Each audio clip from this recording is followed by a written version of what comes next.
जी मुहवा धोइला राजा जी तोहका मारली खरैया मुहवा धोइला राजा जी तोहका मारली खरैया मुहवा धोइला राजा जी।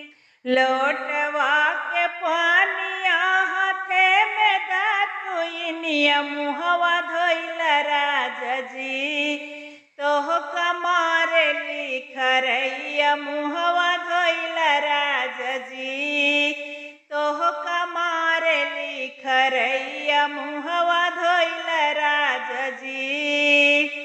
लोटवा के पानिया हाथे के दातुइनिया लइके हटी जधानिया लोटवा के पानिया हाथे में दातुइनिया लइके हटी जधानिया रतिया मानु ना कहनवा लइके हटी जरानिया रतिया मानु ना कहनवा लइके हटी जरानिया।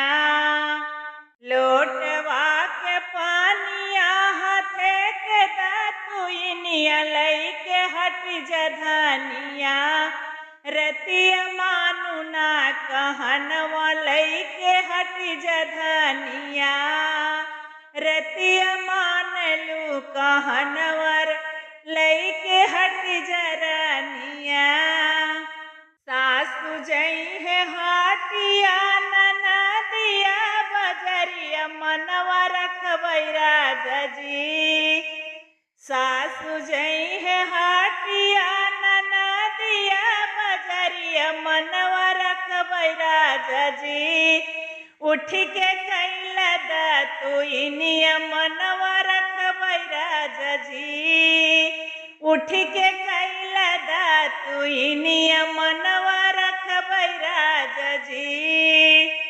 लोटवा के पानिया हाथे में दातुइनिया मुहवा धोइला राजा जी मुहवा धोइला राजा जी तोहका मारली खरैया मुहवा धोइला राजा जी तोहका मारली खरैया मुहवा धोइला राजा जी।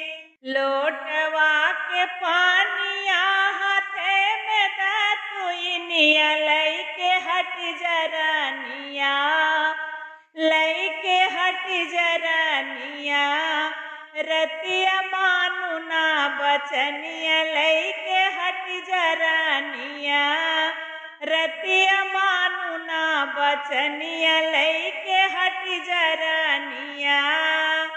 सासु जई है खेतवा ननद खारी हनवा गेटवा दई के राजा जी गेटवा दई के राजा जी मनब तोहरा कहनवा गेटवा दई के राजा जी। सासु जई है खेतवा ननद खारी हनवा गेटवा दई के राजा जी मनब तोहरा कहनवा गेटवा दई के राजा जी।